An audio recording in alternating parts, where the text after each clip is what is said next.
compliance with their international law obligations.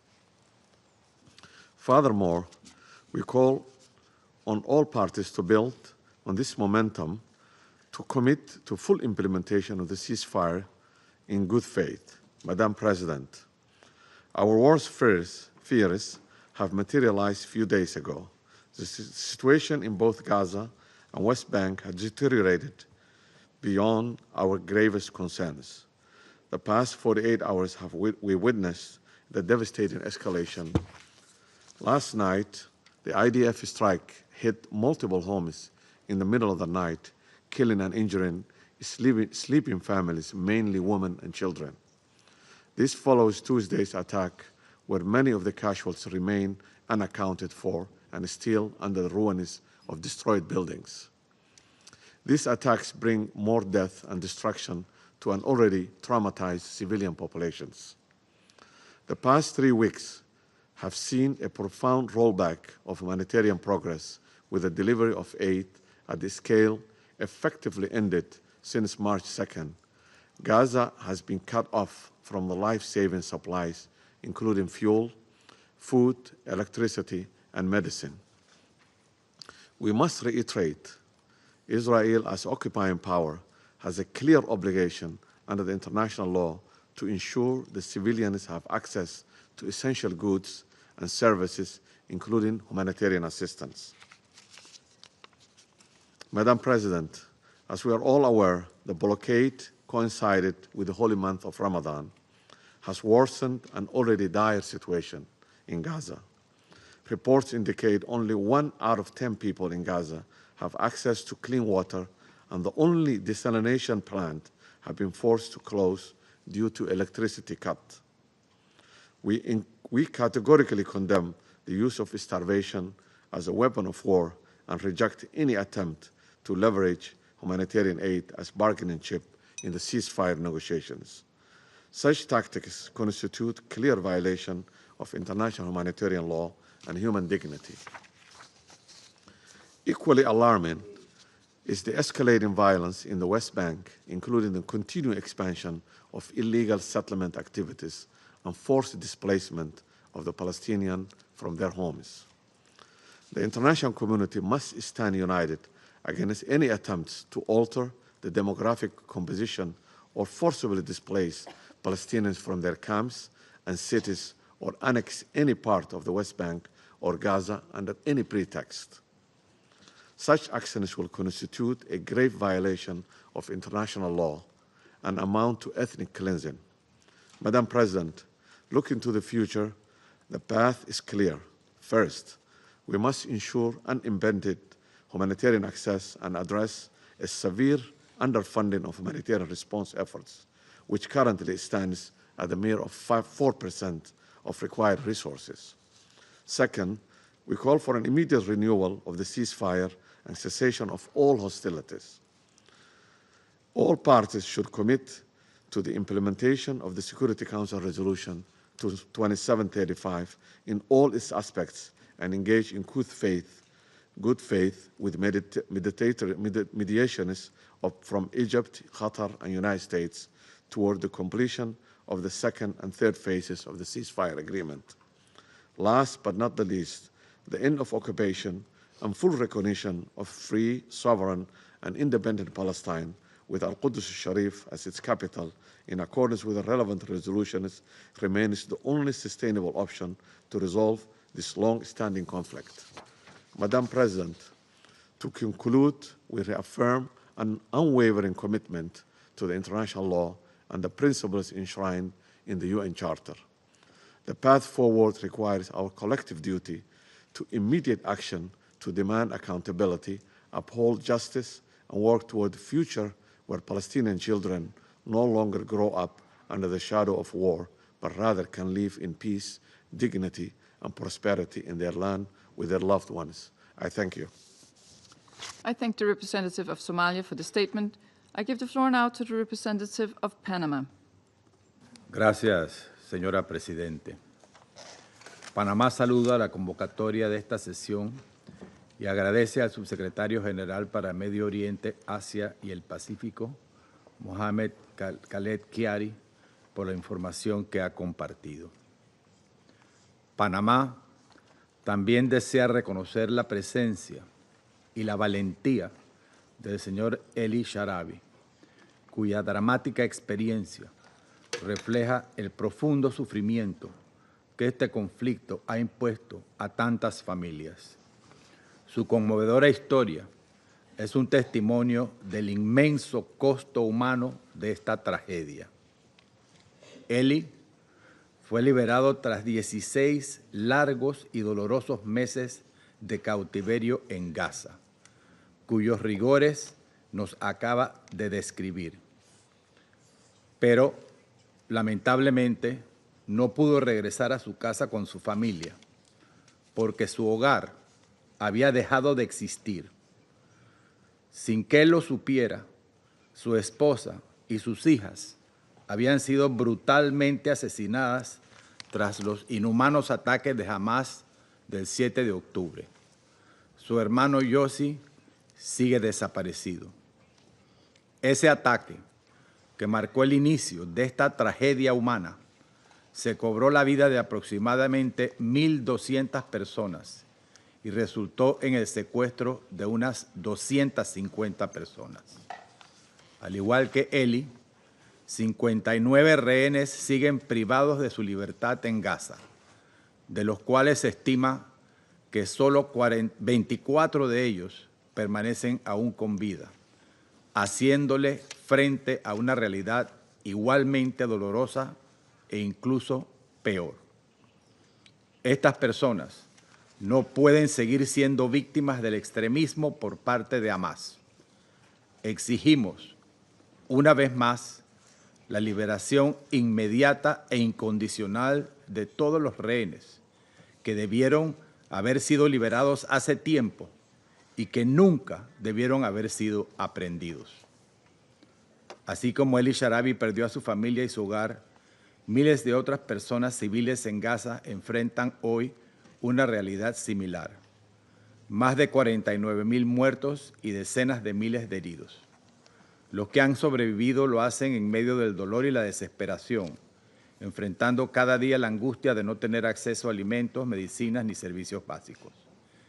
Esta severa condición agrava cada día la vida de miles de inocentes que no pidieron ni merecen esta guerra. Tras semanas de relativa y frágil calma que ofreció un paréntesis de esperanza, la interrupción del alto al fuego el pasado 2 de marzo ha sumido nuevamente a la franja en una espiral de violencia, causando un aumento significativo en el número de víctimas que profundiza la prolongada crisis humanitaria y ha puesto en mayor riesgo la seguridad de la vida de los rehenes que permanecen en Gaza. No podemos olvidar a los 284 miembros del personal humanitario de Naciones Unidas que han perdido la vida en Gaza desde el 7 de octubre de 2023. Su valentía y dedicación, demostradas al continuar su labor pese a los enormes riesgos que enfrentan a diario, merecen nuestro más profundo reconocimiento. Panamá rinde homenaje a su entrega y reafirma su firme apoyo al trabajo invaluable que realizan en condiciones extremas para salvar vidas y aliviar el sufrimiento humano. Señora Presidente, Panamá considera que el pueblo palestino en Gaza merece un liderazgo comprometido con la paz, la seguridad y el respeto a los derechos humanos. Cualquier solución política que permita construir un futuro sostenible para Gaza debe estar libre de la influencia de quienes promueven la violencia y el extremismo. Esta espiral de violencia ha sido alimentada por años de desconfianza y decisiones que han dejado de lado la búsqueda genuina de la paz. Cada vez que se impone el extremismo sobre el entendimiento, se forma un nudo que estrangula con fuerza el sufrimiento de quienes menos culpa tienen, las poblaciones civiles. Ese nudo, alimentado por años de desconfianza y posturas intransigentes, se ha vuelto tan rígido que ahoga cualquier posibilidad de acuerdos y agrava aún más el dolor de inocentes. Cuando ese nudo revienta, no lo hace en silencio. Estalla con el dolor desgarrador de madres, padres, hermanos e hijos que lloran en la desesperación de una pérdida irreparable. Es el triste eco de familias enteras, tanto israelíes como palestinas, que ven cómo sus vidas se desgarran una y otra vez por la violencia y el odio que se resiste a ceder. Señora Presidente, este conflicto no puede seguir el mismo camino. Es imperativo que se demuestre voluntad política constructiva, que afloje esa tensión y permita abrir caminos para la paz. En ese camino, Panamá tendrá su firme respaldo a la vía diplomática como la única opción para restaurar el alto al fuego que garantice la firme protección de los civiles y el personal humanitario, la liberación inmediata e incondicional de todos los rehenes y el acceso de ayuda humanitaria sin restricciones. Lograrlo requiere el respeto y cumplimiento de las resoluciones adoptadas por este Consejo y las normas internacionales que exigen tanto la liberación de los rehenes israelíes como el acceso humanitario a Gaza. Muchas gracias. I thank the representative of Panama for the statement, and I give the floor now to the representative of China. 主席，我感谢基亚利副秘书长的通报，我也感谢沙拉比先生的发言。我们对你的遭遇和失去亲人的痛苦表示同情。15个月的冲突使加沙面目全非，使许多人遭受了难以承受的痛苦。我们衷心希望所有的痛苦都可以结束，希望所有人质和被扣押人员尽快获释，希望加沙恢复和平。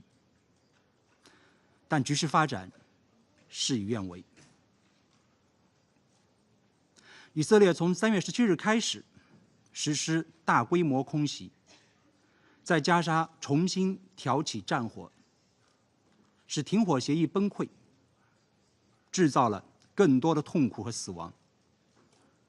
中方对此表示严重关切。把加沙置于炮火威胁之下，恐怕不会让人质更安全。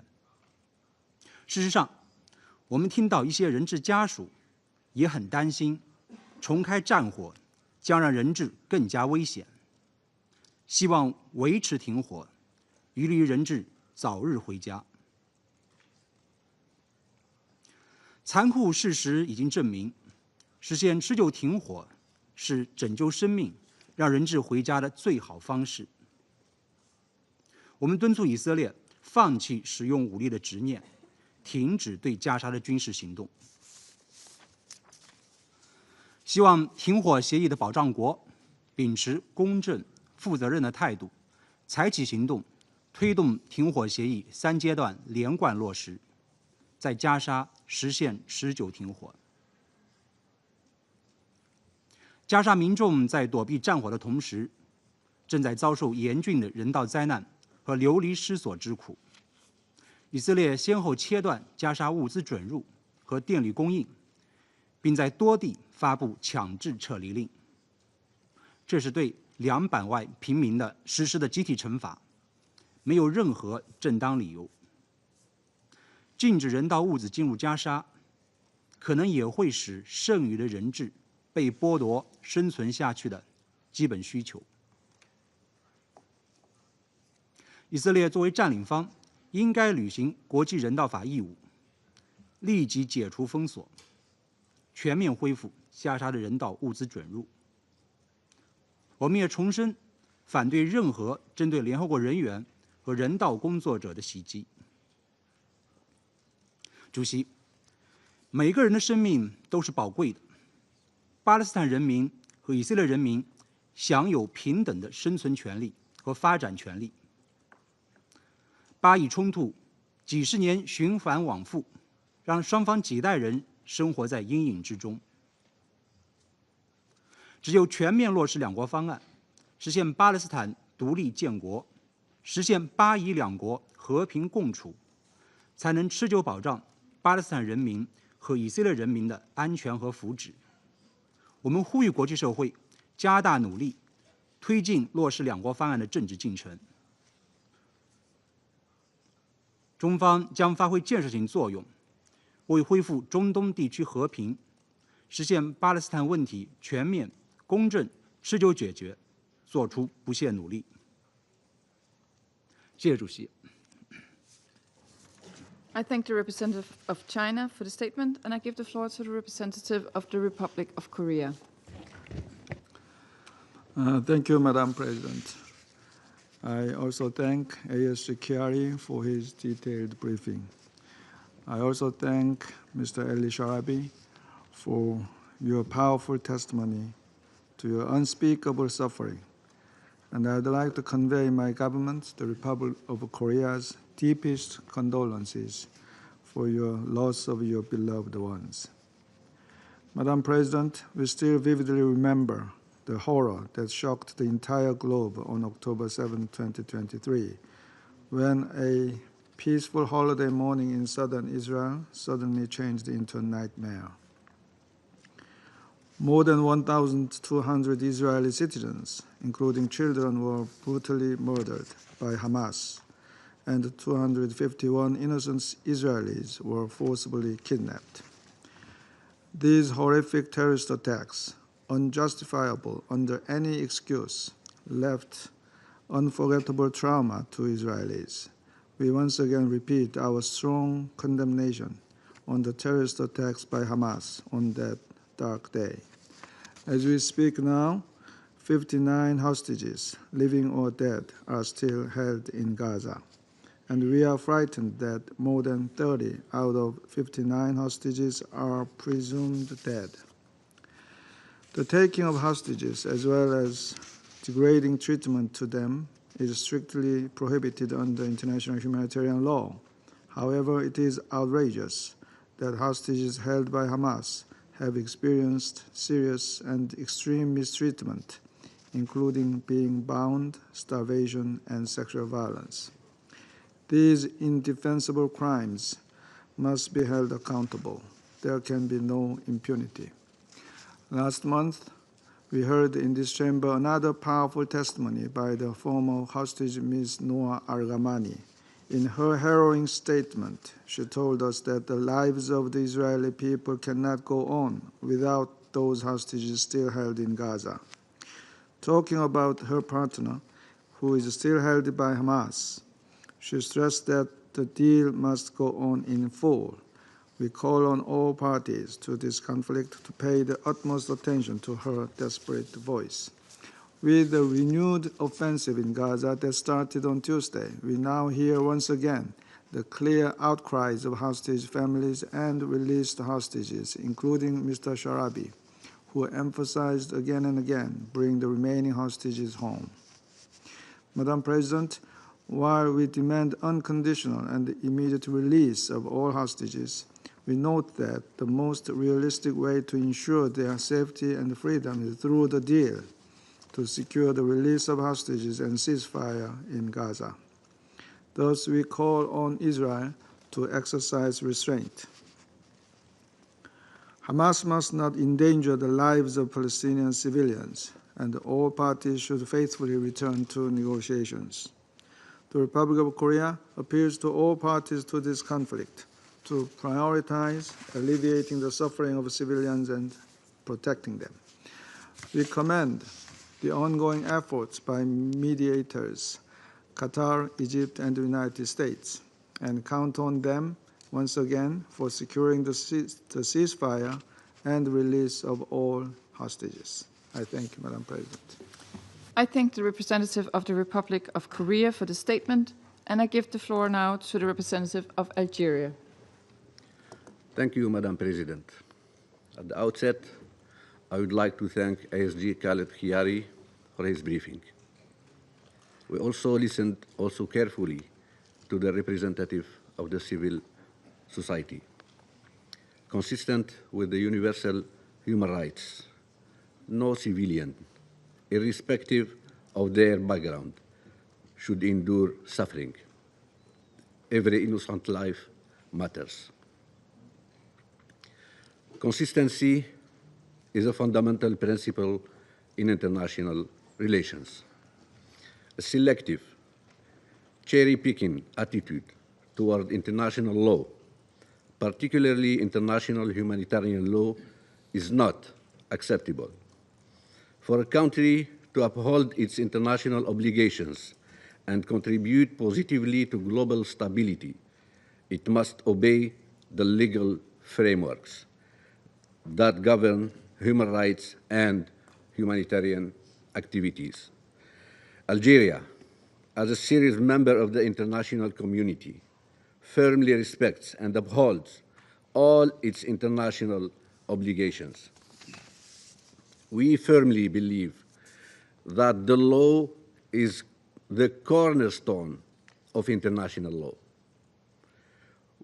Without adherence to international law, we risk descending into a jungle where might make right and injustice prevails. Regrettably, this is precisely what we witness today. In the occupied Palestinian territories, what we see unfolding before us is not the rule of law, but rather an environment where no rules are respected and basic human dignity is disregarded. Humanitarian access, you can block it. Children, women, and elderly, you can massacre them. And workers, UN staff, journalists, and medical staff, you can target and kill them. These are the new rules that have been established in Gaza. Madam President, since October the 7th, members of this Council have constantly adopted resolutions calling for the release of all hostages. We have easily reached agreement on this matter, but we have failed to achieve one crucial call: the immediate and permanent ceasefire. Today, this is the cause of the suffering endured by all people in Gaza. The failure to impose this essential measure prolonged the pain and devastation in Gaza, the pain on all sides. Madam President, international humanitarian and human rights law guarantees the rights of individuals in captivity, ensuring their dignity and human treatment. Moreover, the principle of non-reciprocity, a cornerstone of international humanitarian law, prohibits revenge or retaliation. Even during times of conflict, the protection of human dignity must remain a priority. Suffering cannot justify another suffering.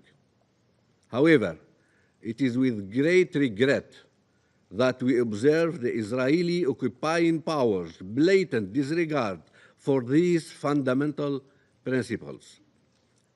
To illustrate this, first, over 9,500 Palestinians are currently detained in Israeli prisons, with more than 3,400 held under administrative detention, without charges or trial. Why are these individuals arrested? What legal ground justify their detention?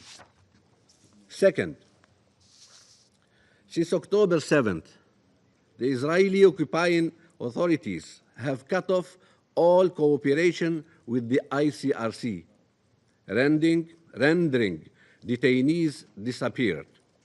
Third, one of the most grotesque violations involves the Israeli practice of holding the bodies of dead Palestinians. Before October 7th, the number of such bodies was estimated at approximately 400, some dating back as far as the 80s. Today, the number exceeds 600. Madam President, the international community must come together to ensure full compliance with international law. Double standards and selective enforcement of these principles are unacceptable. The law must be upheld universally, without exception, to protect the rights of all individuals, regardless of their nationality or the conflict they find themselves in. Only by holding all parties to the same legal standards can we hope to bring an end to the suffering and build a just and lasting peace. I thank you. Thank the representative of Algeria for the statement, and I give the floor to the representative of Pakistan. Thank you, Madam President. Madam President, we thank Assistant Secretary General Khalid Keri for his briefing to the Council this morning. We have also heard with sympathy the statement of Mr. Sharabi and commiserate with him on the loss of his family. Madam President, civilians have been the central victim of the current war in Gaza and the occupied Palestinian territories. Hostage-taking is prohibited under international law and constitutes a violation of fundamental humanitarian principles.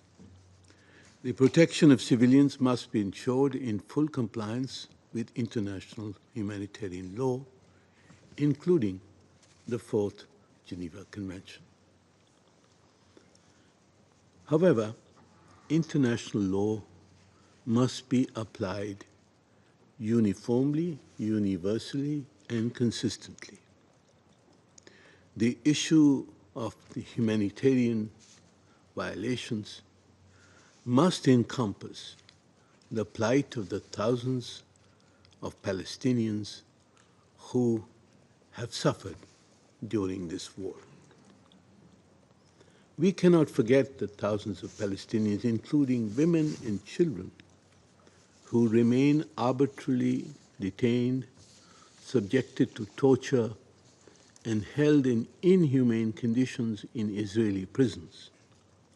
Many have lost their lives due to mistreatment and medical neglect. Our colleague from Algeria has just outlined this suffering of Palestinian detainees. The international community must not turn a blind eye to their suffering. Justice and human rights cannot be applied selectively.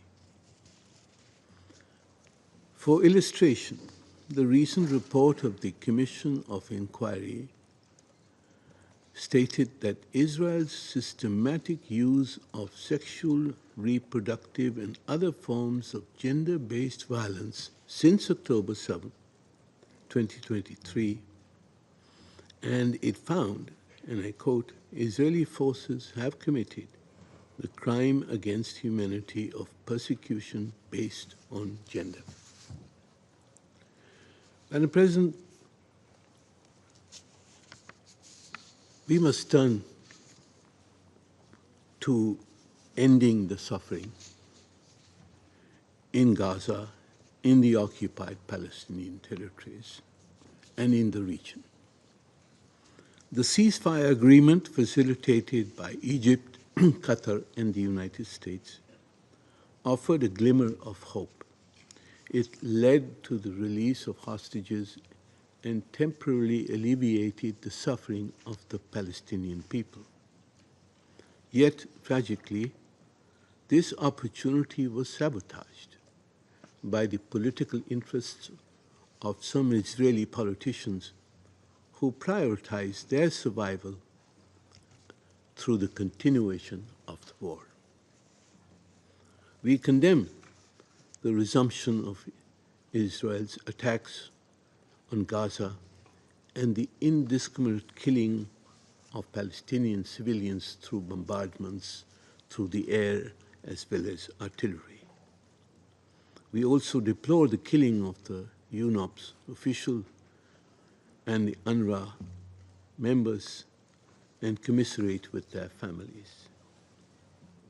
And we must ask whether this resumption of war is good for the hostages. Is it good for the Palestinians? Certainly not.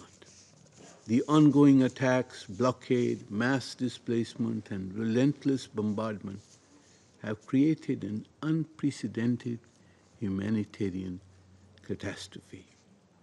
The Palestinians are being killed indiscriminately and with impunity. This is not the way to secure the release of the hostages. Madam President, Pakistan reiterates its urgent call for the full and immediate resumption and implementation of the ceasefire agreement in all its phases. This must include permanent cessation of hostilities, the complete withdrawal of Israeli forces from Gaza, unrestricted humanitarian access, and a comprehensive reconstruction plan for Gaza. We support the full implementation of Security Council Resolution 2735.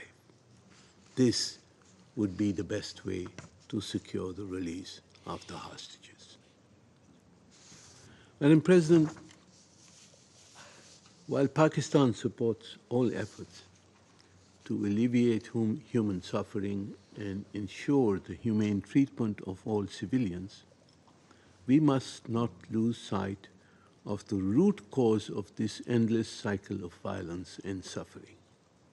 Israel's illegal occupation of the Palestinian territories, its persistent violations of international law, and its indiscriminate military actions against the innocent and helpless people of Gaza continues to fuel instability and conflict in the Middle East. We saw some hope in the proposed Arab and OIC plan for recovery and reconstruction of Gaza. It offered a realistic path to peace. We believe that this path must be reinstated. A just and lasting peace can only be achieved through the revival of a credible and irreversible political process towards a two-state solution, leading to the establishment of an independent, sovereign Palestinian state within the pre-1967 borders, with Al-Quds al-Sharif as its capital. The upcoming June conference, co-chaired by France and Saudi Arabia, presents an important opportunity to advance the peaceful resolution of the Palestinian question and to implement the two-state solution in accordance with international law and UN resolutions. Thank you, Madam President. I thank the representative of Pakistan for the statement. I give the floor now to the representative of Slovenia. Thank you, Madam President. I would like to thank Assistant Secretary General Chiari for his briefing and Mr. Sharabi for moving account of his horrific experience. We are glad to see you well, and we express our condolences for your loss. Colleagues, those who follow Council's deliberation in details will have noticed that Slovenia's tone evolved. But we have always, every single time, advocated for respect for international law, the unconditional release of hostages, the protection of Palestinian civilians, an immediate ceasefire, and unimpeded delivery of humanitarian aid to Gaza. We have consistently claimed that people trapped in Gaza cannot continue to endure this terrible suffering, let them be Israeli hostages or Palestinian civilians. We always defended Council's action, also to ensure release of hostages. I want to recall the Resolution 2728, drafted by the 10 elected members and adopted by this Council last March. It contains a clear demand, quote, for immediate and unconditional release of all hostages, end of quote. Colleagues, we once again condemn terrorist attacks on October 7 and hostage-taking by Hamas and other armed groups. We are appalled by this violation of international law. Every hostage needs to return home and rejoin with their loved ones. They need to feel again the warmth of the sunlight.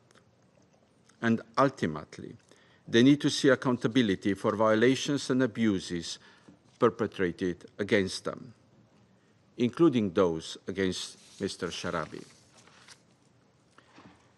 During recent ceasefire, 25 hostages were released and the remains of 8 were returned. We welcome every life freed. We were devastated following the return of remains of those who died in custody, in captivity, in particular the Bibas family.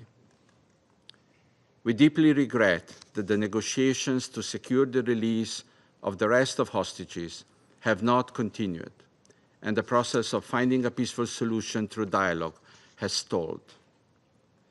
Will cutting electricity, halting humanitarian aid, or intensifying military operations truly bring the remaining hostages home alive, or will that put them in additional danger? We disagree that the return to fighting was a necessity. War is never a necessity, but a choice. There is no military solution to any conflict, and neither is to the one in Gaza. It is only peace that would bring hostages home sooner. The best option for them to enjoy freedom again is respecting the ceasefire agreement in line with Resolution 2735. We support it and joined the appeal by hostage Noah Argamani made here in the Council chamber a month ago for the deal to go on in full and completely in all the stages. We therefore once again thank and appeal to mediators, the United States, Egypt, and Qatar, to continue their tireless engagement. And we urge Hamas and Israel to return to negotiations table in good faith. Madam President, I would like to extend our condolences to all families and friends of hostages that have lost their loved ones. All remaining hostages need to be released immediately. This is our demand that we continue to voice since October 7. Hostages should be treated with humanity and with respect for the inherent human dignity, including during their release. The ICRC must be granted access to them. I repeat, suffering of hostages should never be a bargaining chip. Neither should humanitarian aid ever be weaponized. Finally, we fundamentally disagree with the notion that the loudest voices on human rights lost their voice. Not all of us. Slovenia proudly stands for human rights and protection of all civilians in all situations. And with this in mind, we cannot accept that the war in Gaza continues to be fought by sacrificing lives of Israeli hostages, Palestinian civilians, as well as humanitarian workers. Thank you, Madam President. I thank the representative of Slovenia for the statement, and I give the floor to the representative of Sierra Leone. Thank you, Madam President. I thank Assistant Secretary General Khalid Kiari for his important briefing.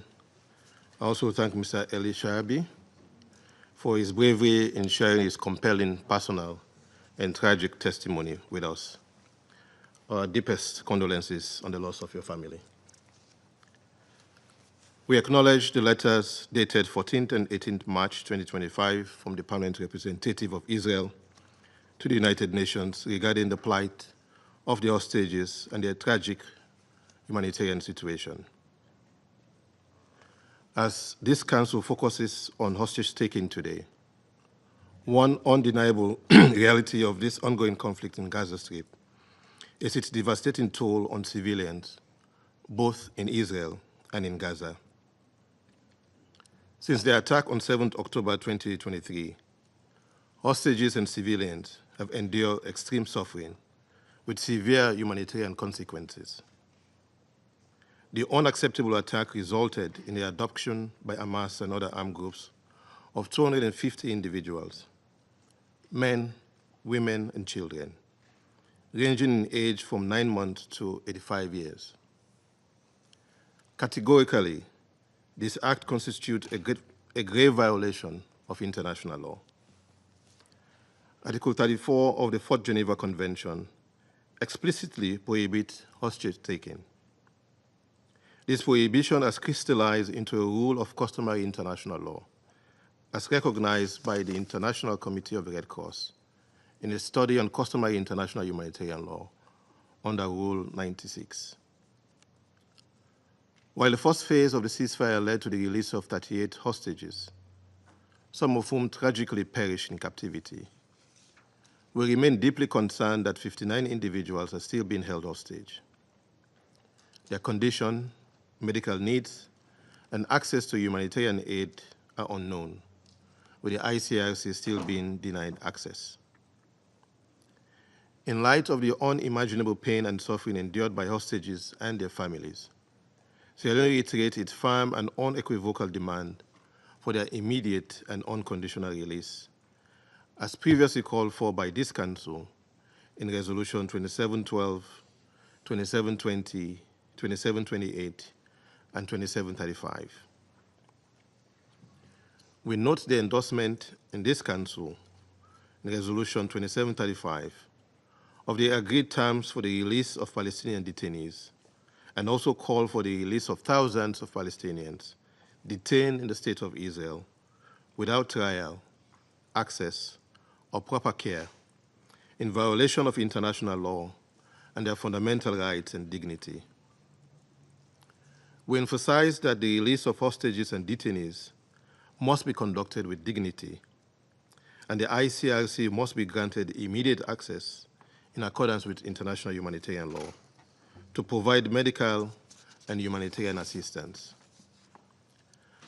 As we extend our deepest sympathies to the families of all victims of this conflict, including the hostages, we stress the importance of investigating violations, including allegations of mistreatment and abuse of hostages and detainees. Accountability must be ensured for all grave violations committed in the context of this conflict, including those arising from the ongoing occupation of Palestinian territories. Madam President, as the Security Council convenes to address yet another tragic aspect of its decades-long conflict, the Palestinian struggle for self-determination, and the 7th October 2023 escalation, reports indicate that the Israeli defensive forces have carried out pre-dawn attacks in northern and southern Gaza, killing over 70 Palestinians, including women and children. This comes just one day after more than 400 Palestinians, including 183 children, were killed following the government of Israel's breach of the ceasefire. As briefed by ASG Chiari, 1 UNOPS and 5 UNRWA staff members were also killed. As a Council, we must continue to collectively work to end this conflict.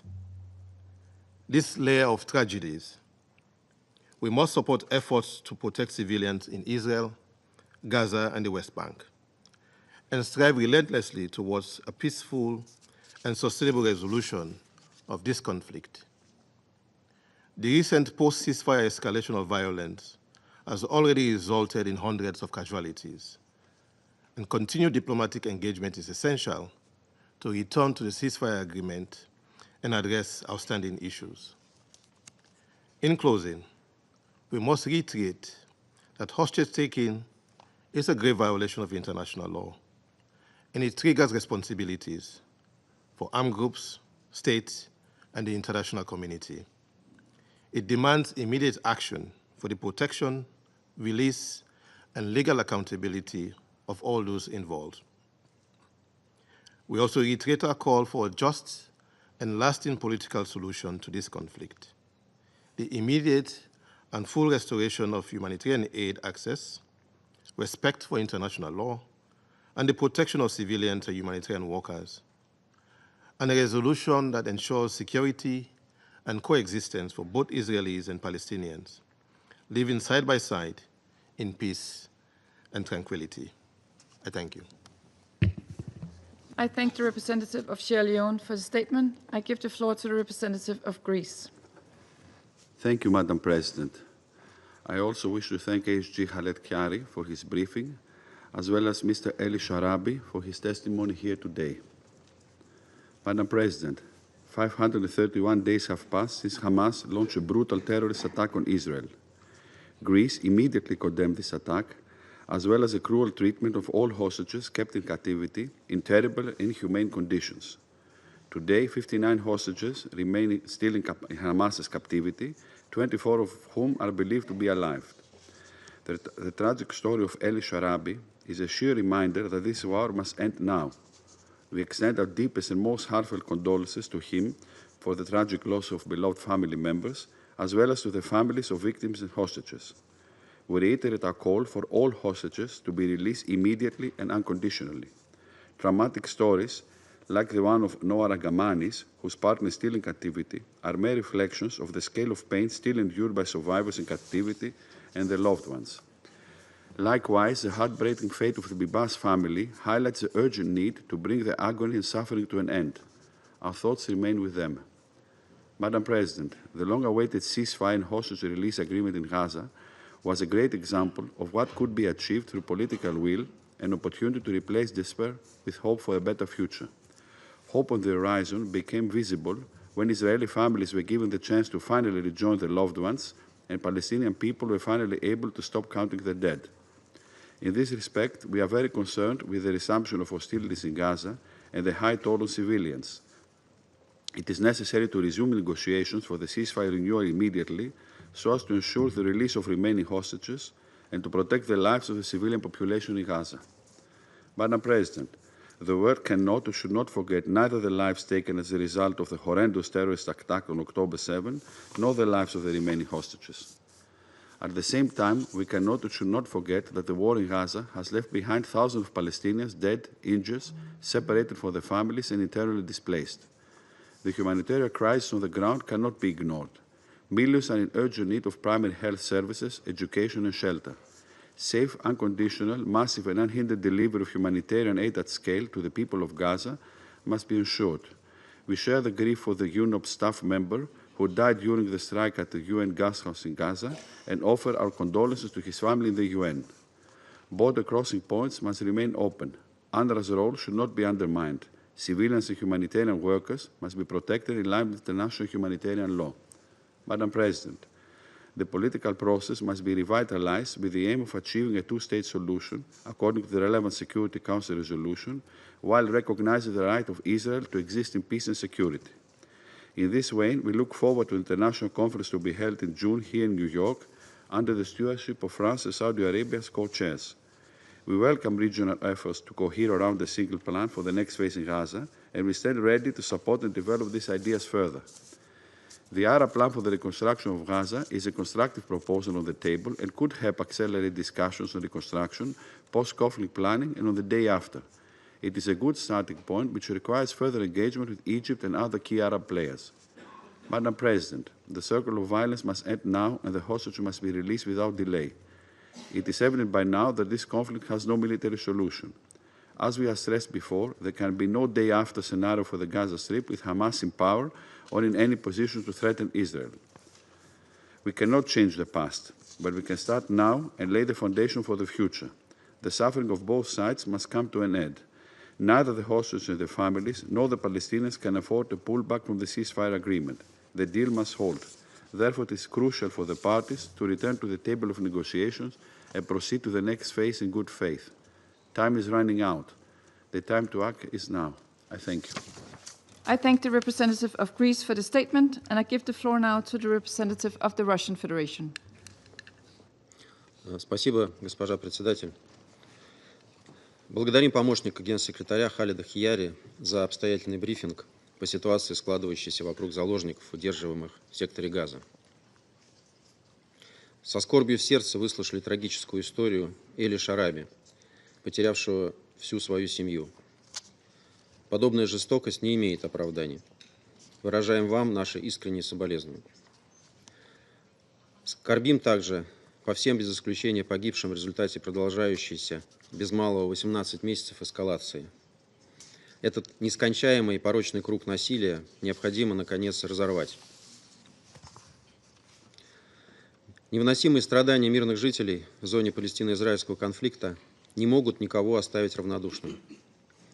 Именно поэтому 19 января международное сообщество приветствовало установление режима прекращения огня между Израилем и Хамас, которое не только приостановило спираль насилия, унесшую жизни более 49 тысяч человек, но и привело к долгожданному освобождению удерживаемых в Газе заложников и содержащихся в израильских тюрьмах палестинцев. В ходе первого этапа сделки Израилю было передано 25 заложников, а также 8 тел в обмен на почти 1800 палестинских заключенных. Кроме того, за 42 дня тишины у жителей Газы, включая остающихся в заложниках израильтян, появилась надежда на спасение. Доступ в анклав был разблокирован, гуманитарная деятельность активизировалась, и структуры ООН рапортовали о наращивании гумпоставок на территорию анклава. Весь мир вздохнул с облегчением. Однако с приближением даты окончания первого этапа договоренности о прекращении огня перспективы дальнейшей реализации сделки оказались под вопросом. С первого дня перемирия руководство Израиля последовательно наращивало воинственную риторику при сохранении присутствия формирований армии обороны Израиля в секторе. Переход ко второй фазе сделки, предполагающей постоянное прекращение огня и освобождение всех остающихся в Газе заложников, видимо, даже не рассматривался. Вместо этого израильские власти, вопреки достигнутым при помощи посредников договоренностям, упорно продвигали идеи исключительно технического продления перемирия в целях возвращения всех заложников. Ситуация долгое время оставалась подвешенной. Однако окно возможностей на перезапуск комплексного процесса мирного урегулирования все-таки захлопнулось 18 марта, когда авиация армии обороны Израиля возобновила авиаудары по территории сектора, в результате чего были убиты более 420 человек, в том числе сотрудники ЮНОПС. Еще 5 сотрудников ООН получили ранения. Как заявил генсекретарь ООН, общее число погибших 7 октября 2023 года ООНовцев составило по меньшей мере 280 человек. Присоединяемся к решительному осуждению генсекретарем нападений на персонал Всемирной организации и его призыву к проведению полноценного расследования данного инцидента.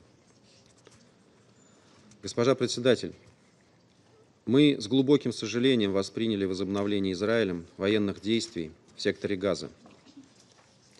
Причем, насколько мы можем судить, речь идет не только о воздушных налетах, но и о наземной операции. Решительно осуждаем любые действия, которые ведут к гибели мирных граждан и дальнейшему разрушению социальной инфраструктуры.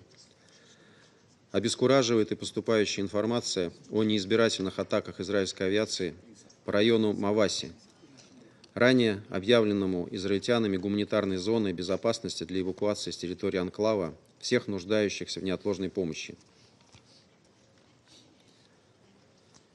В итоге, сегодня мы узнали и о возобновлении обстрелов из Газа израильских городов, включая Тель-Авив, что было весьма предсказуемо, ведь насилие порождает насилие.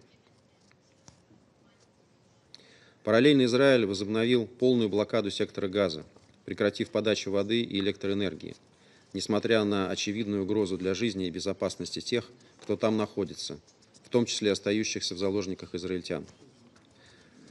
Такое решение представляет собой грубейшее нарушение международного гуманитарного права и может трактоваться как военное преступление.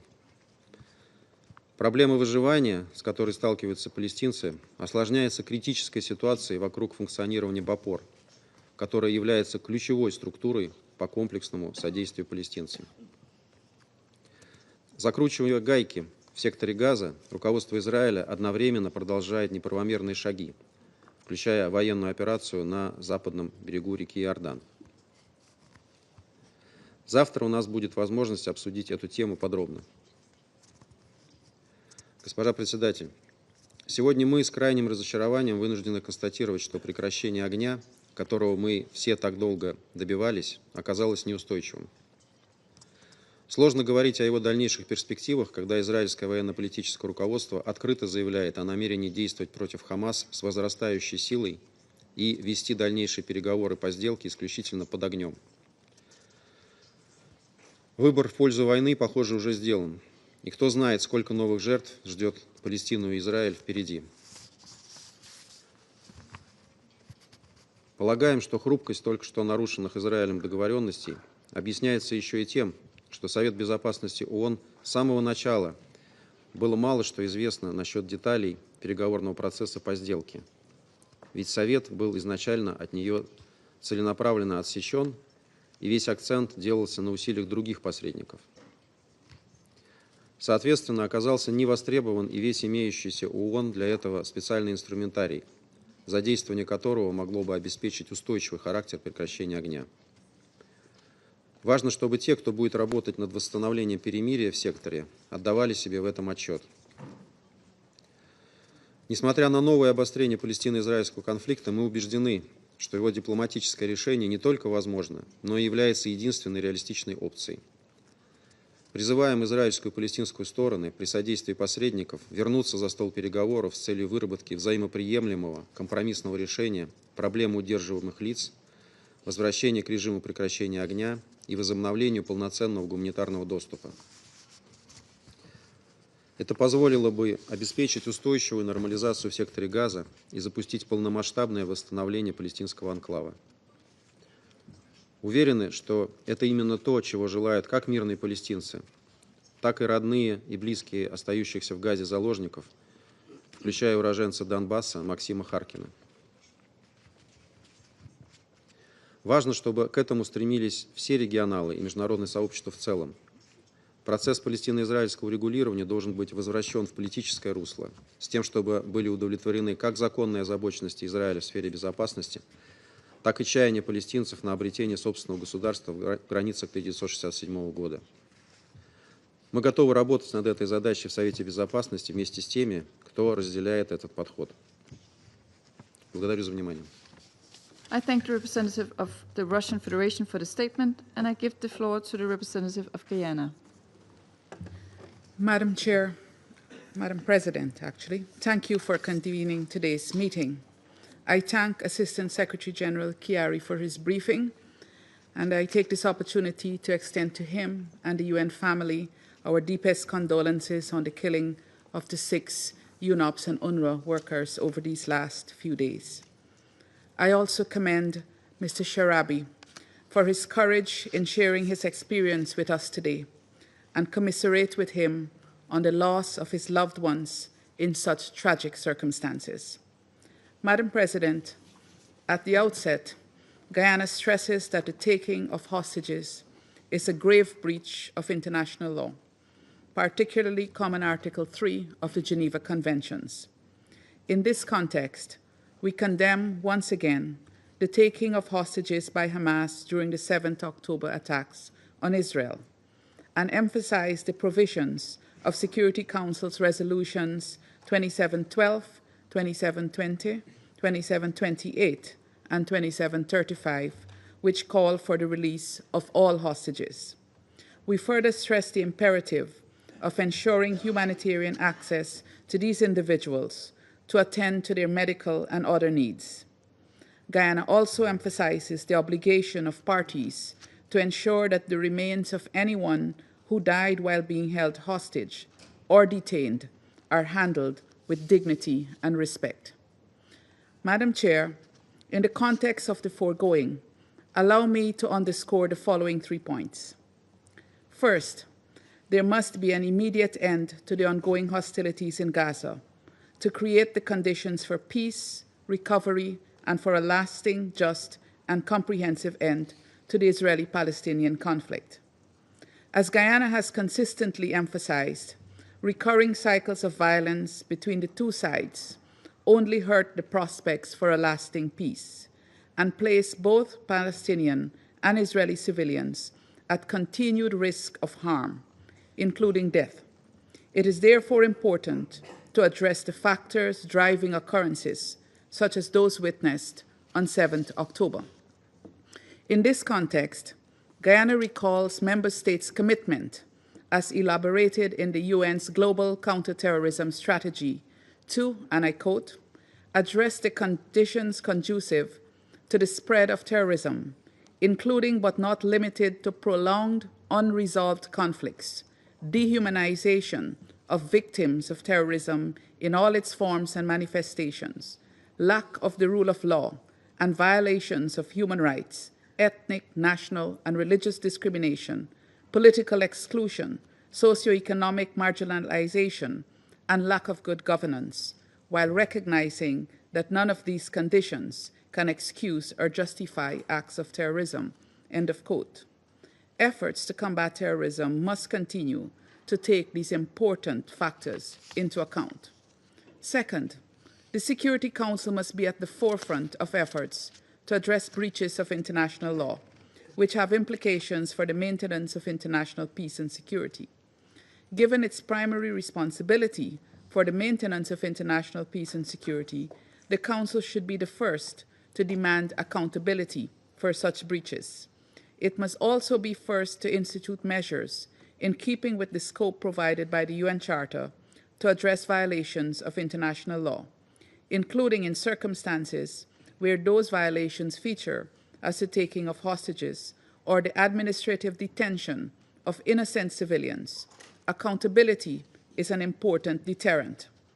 Third and final, the resolution of the Israeli-Palestinian conflict calls for principled consistency.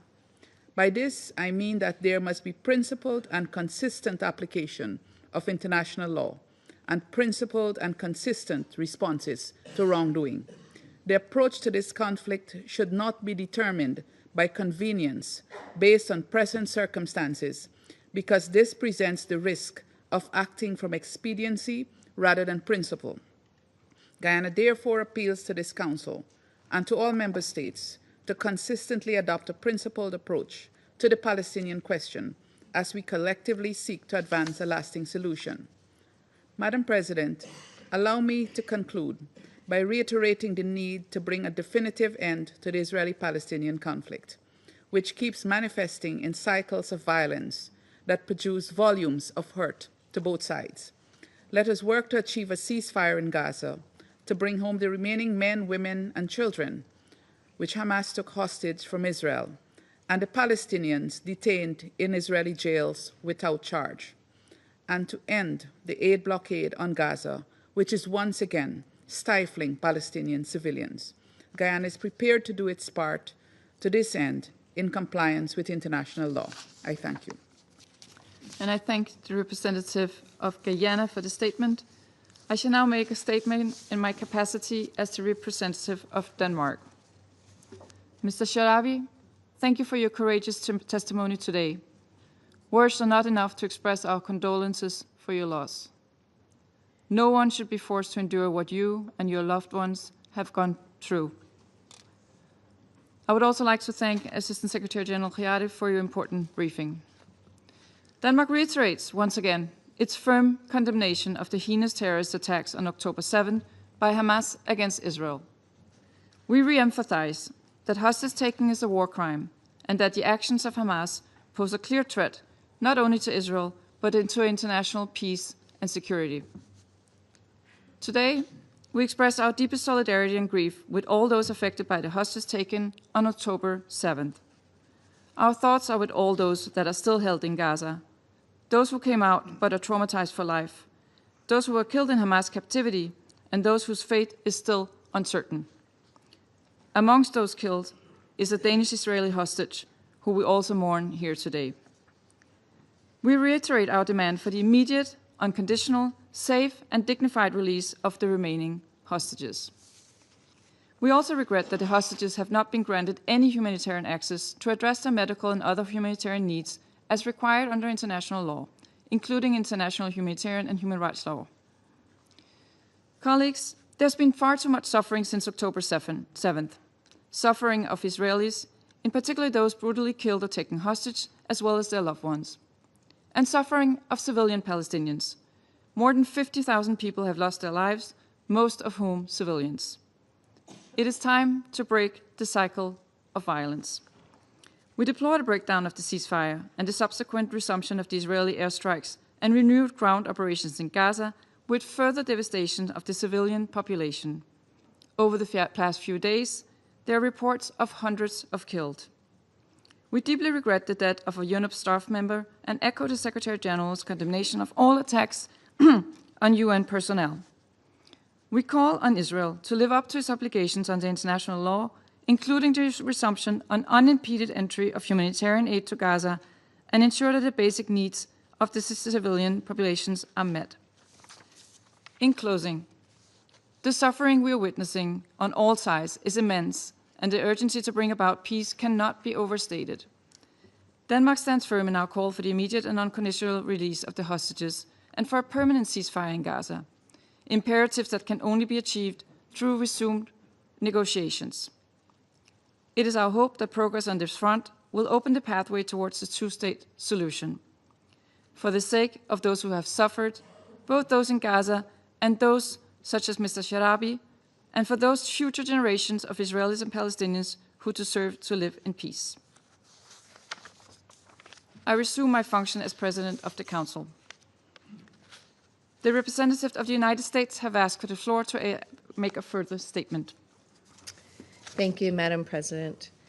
I wanted to respond on behalf of the United States, having listened to some of the statements made by others around the Council, on 3 points, if I may. On humanitarian aid, getting into Gaza, I would just reiterate the position that we have articulated, that nobody wants to see Palestinian civilians in Gaza go hungry or thirsty, and that we are working tirelessly to resolve this crisis. With respect to the report issued by the Commission of Inquiry cited by some in the Council today on alleged sexual violence by the IDF, I would point out that this report conflates the acts of a few who will be reprimanded by Israel with the full-fledged sexual violence campaign orchestrated by Hamas on October 7th, and that is disgraceful.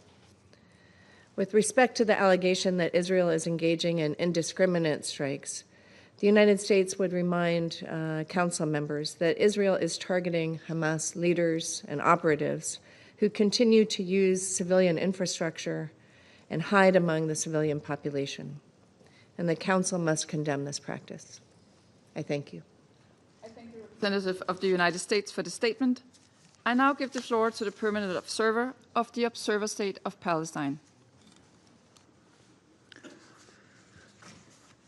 Madam President, allow me at the outset to thank Assistant Secretary General Khalid Khiari for his briefing and to convey through him our condolences and solidarity for the UN staff members killed and injured, some sustaining life-altering injuries and amputation, while they were in UN premises as a result of Israeli bombardment yesterday, and others who were killed recently from UNRWA, as Mr. Lazzarini has informed us.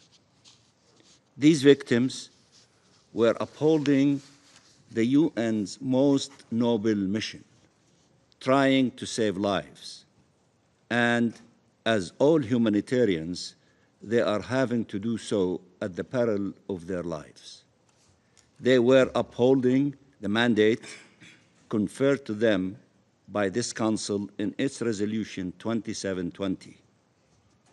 They are entitled to protection as Palestinian civilians are entitled to protection, and both are being blatantly deprived of it. This demonstrates yet again the indiscriminate nature of Israeli attacks.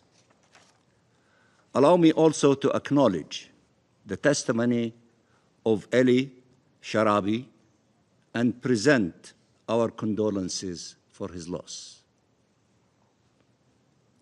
Maybe no one around this table can fully grasp what such a loss means: the killing of loved ones, prolonged captivity, fear and trauma. But Palestinians, us, can. We understand this pain because we live it. They endure it every day.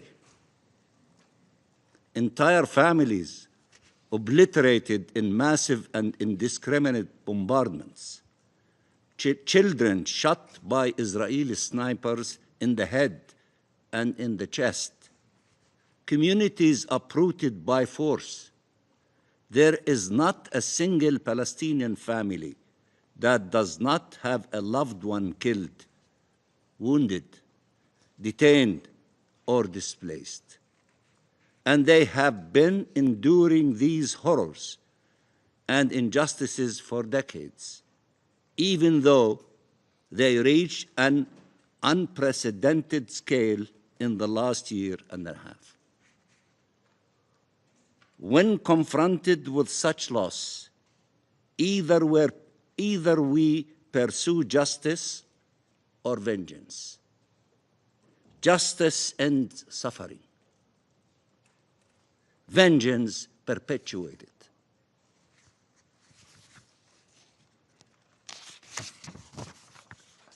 Madam President, we will not accept incitement against Palestinian civilians. We will not accept excuses for their killing and maiming and torture. We will not accept justification for collective punishment. We saw Israelis calling for and cheering on genocide. We saw Israelis signing bombs to be dropped on the heads of Palestinian families. We saw Israelis block humanitarian aid to a starving population. We saw Israelis attack innocent Palestinians.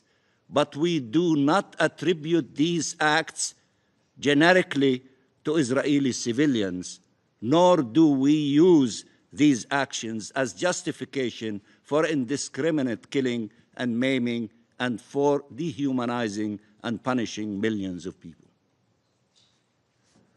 We have a right to life too, a right to liberty and dignity, a right to live in peace in our ancestral land.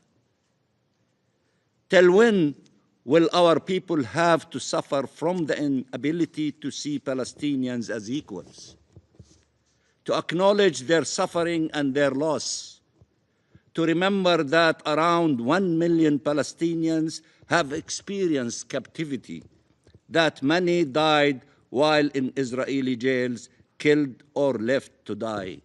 Not a single Palestinian family did not have a Palestinian that visited Israeli jails. Not a single Palestinian family. Israel arrests our children, our doctors, our teachers, our workers, family members, bystanders, parliamentarians, academics, human rights defenders. Israel considers all Palestinians guilty. All Palestinians guilty. Till when will people pretend they do not see the images of Palestinians coming out of Israeli captivity looking like ghosts? Starved and traumatized, beaten and some raped. Till when Israel will pretend it bears no responsibility in the crimes it commits? Till when our humanity and our rights will be denied? We have to note that usually the ones who suffered most on both sides have been among the most passionate advocates for a ceasefire for over a year now. Those who suffer the most, they have solidarity with each other. Their calls should be heeded, as many of you referred to another victim that gave testimony to us, and she asked for the ceasefire to be defended and the 3 stages of the agreement to be implemented. Listen to her. Their calls should be heeded. Their suffering should not be used to inflict more death and devastation or as an excuse for perpetual war, genocide, forced displacement and annexation, dehumanization and hate. The suffering of all civilians must end. All civilians. We have a duty to end the occupation and conflict and to ensure life prevails, to ensure liberty prevails, to ensure shared peace and security prevail, if we truly care about the victims and about our peoples. Madam President, in 42 days, many more hostages were released than in 15 months of indiscriminate bombardments. If Netanyahu truly cared about the hostages, he would not have shattered the ceasefire that was allowing for their release. If anyone needed more evidence that Netanyahu could care less about the fate of the hostages, his decision to resume attacks against Gaza is the ultimate proof. All Israel had to do was move forward in implementing the ceasefire. Everyone knows this truth, starting with the families of the hostages themselves, who are still demonstrating to stop the bloodshed and restore the ceasefire. Killing innocent Palestinian civilians by the hundreds each day, forcibly displacing our population with the clear aim of annexing our land and ending our national identity has nothing to do with hostages or security. It has everything to do with the attempt to destroy the Palestinian people as the means to seize their land. Madam President, the Israeli Minister of War addressed what he called the residents of Gaza, saying, and I quote, "Soon the evacuation of the population from combat zones will resume, and what follows will be far more severe. You will pay the full price, return the hostages and remove Hamas. The alternative is total devastation." End of quotation. After having confessed to weaponizing humanitarian aid, Israel is also confessing to its policy of collective punishment, indiscriminate attacks, and of wanton destruction and devastation. The Israeli government cannot speak of humanity nor denounce barbarism, not when it kills 400 Palestinians in one night, including over 150 children, representing one of the largest single-day child death toll in the last year. Not when it killed 50,000 Palestinians, maimed over 100,000 Palestinians, and destroyed the lives of 2 million people. Not when it is starving our people. Not when it is forcibly displacing them. Not when it is abducting thousands and subjugating them to torture and beating and degrading treatment and sexual violence. Not when it is detaining the corpses of hundreds of Palestinians, denying their families the right to provide their loved ones dignified burial. Israel considered it is barbarism only if it attributes to the act of Hamas, but it is justified if it is committed by Israel. It is barbarism if the act is against an Israeli, and it is legitimate if the act is against a Palestinian. Look at this, despicable, double standard. Israel has a right to kill and maim, to arbitrarily detain and torture, to displace and destroy and devastate, and we have the right to die and disappear. That is not how international law works. There are prohibited actions regardless of the identity of the perpetrators and regardless of the identity of the victims. There are protections afforded to all civilians regardless of the nationality, religion, and race. These prohibitions and protections must be upheld. Madam President, civilians should not be harmed. Civilians should not be harmed. They should not fear being killed in their houses or abducted from their homes. Families should not be torn apart. They should be reunited in life, not in death. Reunited in life, not in death. We have been pushing for a ceasefire that guarantees this aim while Israel continues advocating for more killing and more destruction. There is no military solution to this conflict.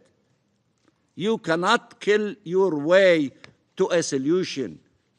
You cannot negate the millions of Palestinians. We are rooted as olive trees deep in our land. You cannot kill all of us. Again, there is no military solution to this conflict, and you cannot kill your way to a solution. The Israeli government is trying to convince its people that killing, dispossession, and displacing Palestinians is the only way forward, while we have, even in the midst of this genocide, continued to plead for achieving our freedom through peaceful means. Our president from this chamber said, I am ready to negotiate and to talk peace. And for those who said Ramallah is so close to Jerusalem, he is ready in Jerusalem and in Ramallah and everywhere to talk peace for those who are ready and willing to talk peace.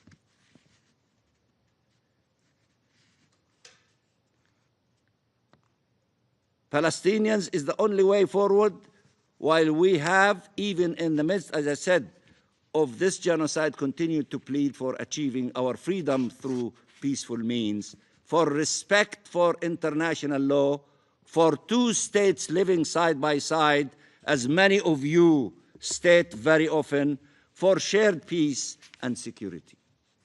It is for every government around the world to choose now the vision they will rally behind and to use all means available to them to see it prevails. Both sidism and balancing acts will not cut it. You have to decide. You cannot play both ways. The fate of millions of people cannot be left to the decisions of this Israeli government that caters far more to the political survival of Netanyahu than the survival of hostages, that wants to get rid of the Palestinian people and steal Palestinian land, that wants to render occupation permanent and peace impossible. The ceasefire is a test.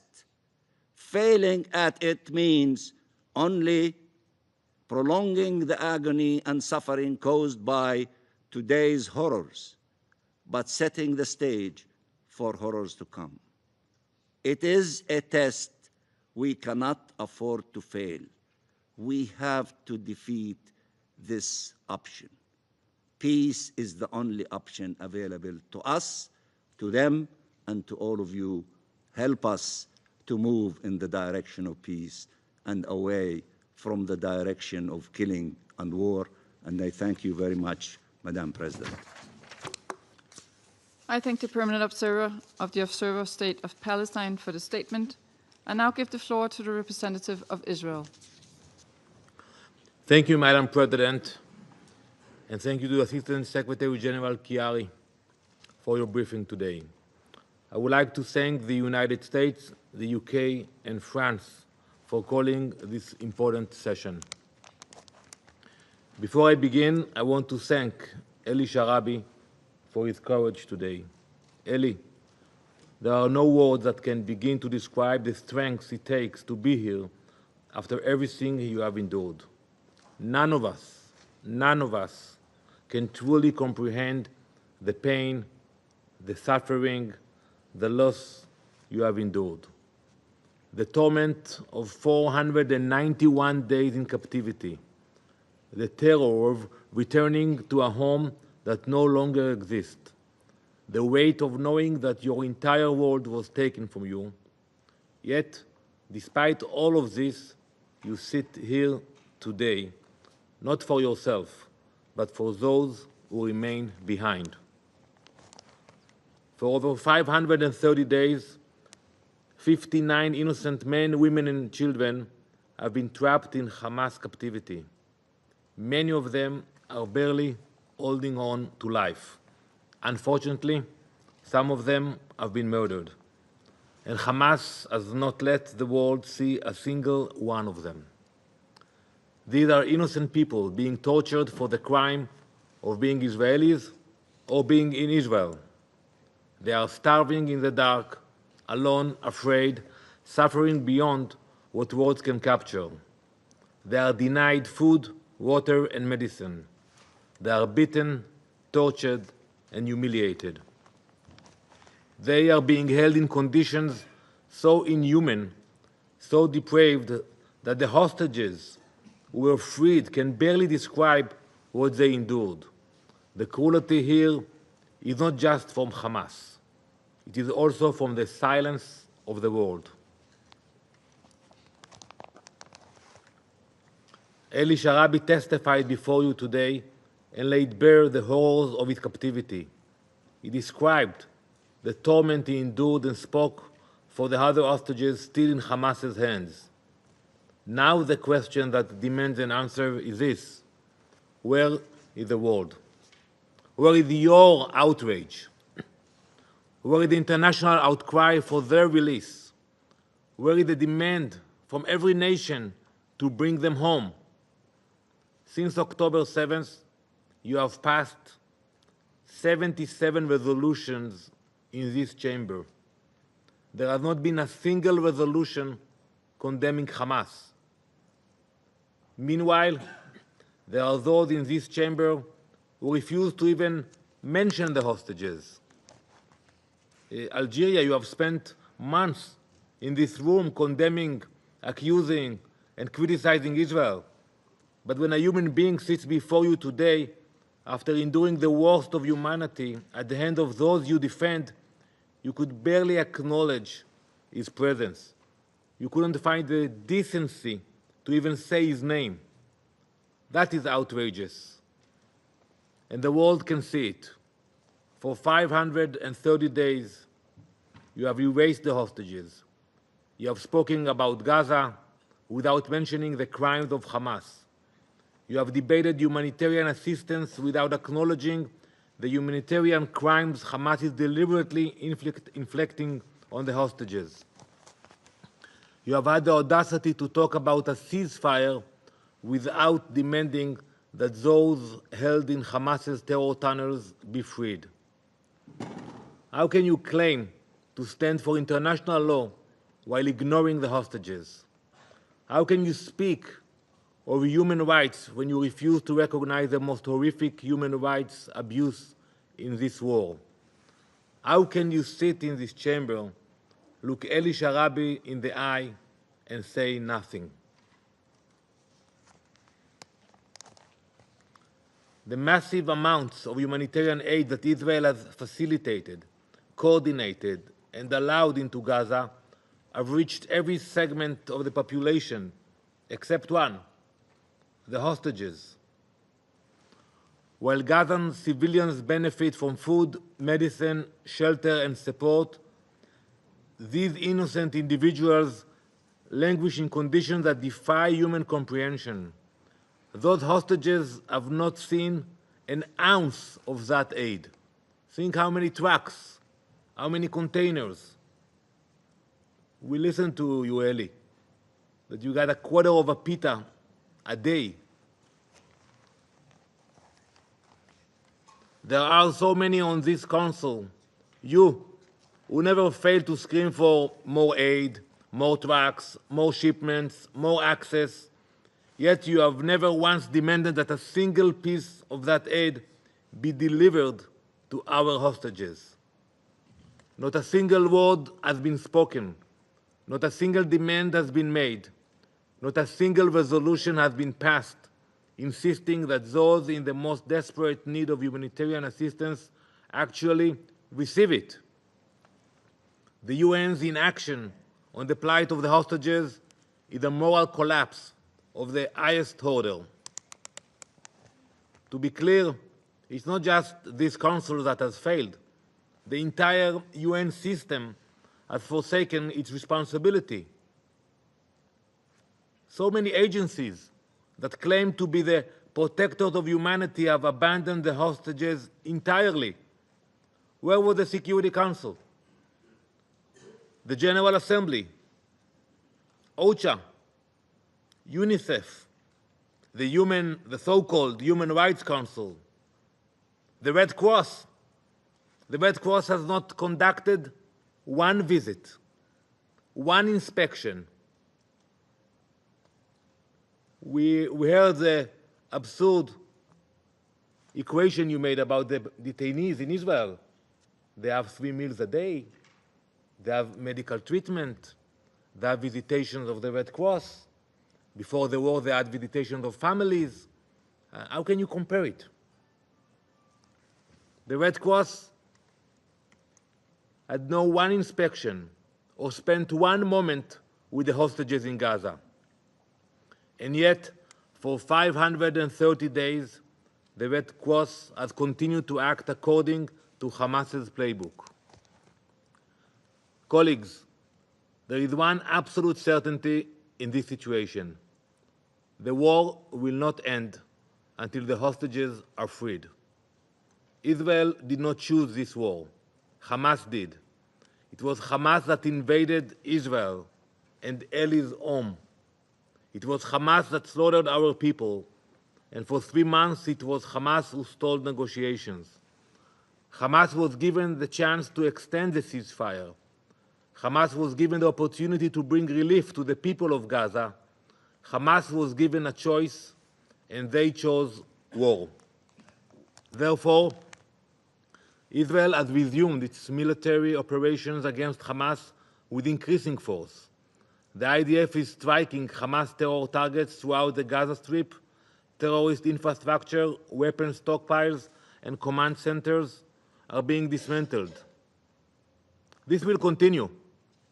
This will continue until every last hostage is home. This war does not end with hostages left underground.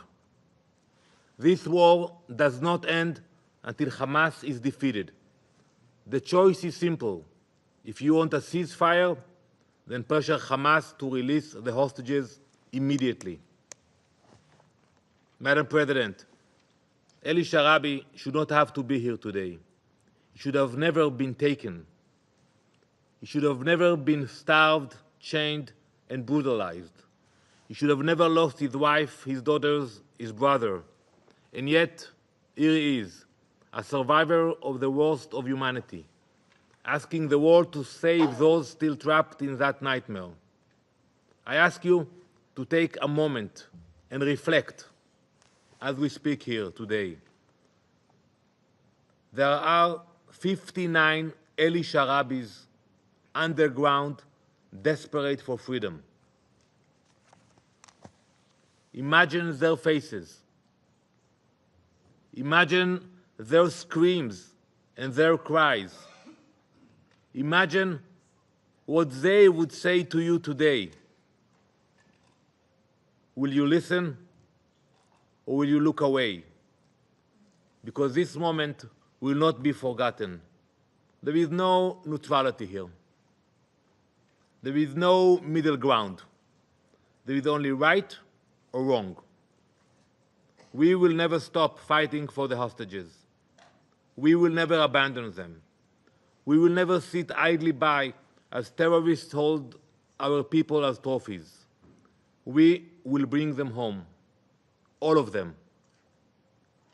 I thank you, Madam President. I thank the representative of Israel for the statement. There are no more names inscribed on the list of speakers. The meeting is adjourned.